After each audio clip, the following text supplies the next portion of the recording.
ओम साई राम। श्री साई सच्चरित्र अध्याय 26 भाग 1। अध्याय 26 के प्रमुख विषय हैं भक्त पंत, हरिश्चंद्र पितले और गोपाल आम्बेडकर की कथाएं। प्रस्तुत अंश के प्रमुख विषय हैं भक्त पंत। इस सृष्टि में स्थूल, सूक्ष्म, चेतन और जड़ आदि जो कुछ दृष्टिगोचर हो रहा है वह सब एक ब्रह्म है और इसी एक अद्वितीय वस्तु ब्रह्म को ही हम भिन्न भिन्न नामों से संबोधित करते तथा भिन्न भिन्न दृष्टियों से देखते हैं। जिस प्रकार अंधेरे में पड़ी हुई एक रस्सी या हार को हम भ्रमवश सर्प समझ लेते हैं, उसी प्रकार हम समस्त पदार्थों में केवल वहाँ स्वरूप को ही देखते हैं, न कि उनके सत्य स्वरूप को।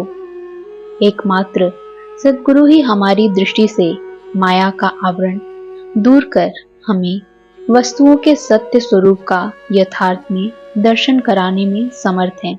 इसलिए आओ हम श्री सद्गुरु साईनाथ महाराज की उपासना कर उनसे सत्य का दर्शन कराने की प्रार्थना करें, जो कि ईश्वर के अतिरिक्त और कुछ भी नहीं है।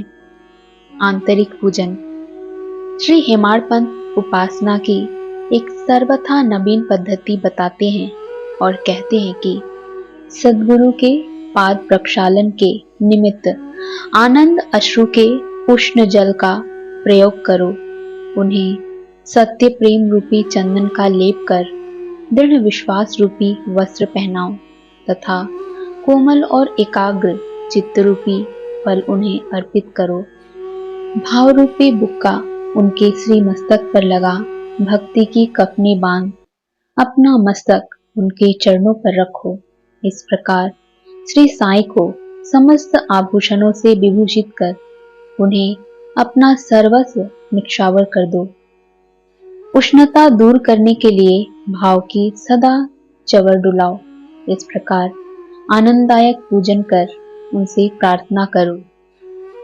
हे प्रभु साईं, हमारी प्रवृत्ति अंतर्मुखी बना दो, सत्य और असत्य का विवेक दो तथा सांसारिक पदार्थों से आसक्ति दूर कर हमें आत्मानुभूति प्रदान करो।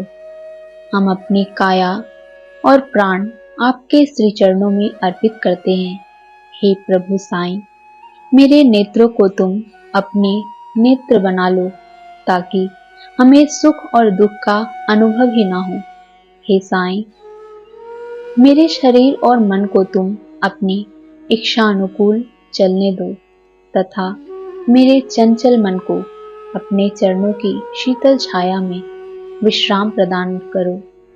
अब हम इस अध्याय की कथाओं की ओर आते हैं। भक्त पंत। एक समय एक भक्त जिनका नाम पंत था और एक अन्य सद्गुरु के शिष्य थे, उन्हें शिरडी पधारने का सौभाग्य प्राप्त हुआ। उनकी शिरडी आने की इच्छा तो न थी, परंतु मेरे मन कुछ और है, विधाता की कुछ और वाली कहावत चरितार्थ हुई। वे रेल द्वारा यात्रा कर रहे थे, जहां उनके बहुत से मित्र व संबंधियों से अचानक ही भेंट हो गई, जो कि शिरडी यात्रा को ही जा रहे थे। उन लोगों ने उनसे शिरडी तक साथ साथ चलने का प्रस्ताव किया। पंत यह प्रस्ताव अस्वीकार न कर सके। तब वे सब लोग बंबई में उतरे और पंत विरार में उतर अपने सद्गुरु से शिरडी प्रस्थान करने की अनुमति लेकर तथा आवश्यक खर्च आदि का प्रबंध कर सब लोग के साथ रवाना हो गए। वे प्रातः काल वहां पहुंच गए और लगभग 11 बजे मस्जिद गए। वहां पूजनार्थ भक्तों का एकत्रित समुदाय देख सबको अति प्रसन्नता हुई, परंतु पंत को अचानक ही मूर्छा आ गई और वे बेसुध होकर वहीं गिर पड़े। तब सब लोग भयभीत होकर उन्हें स्वस्थ करने के लिए समस्त उपचार करने लगे।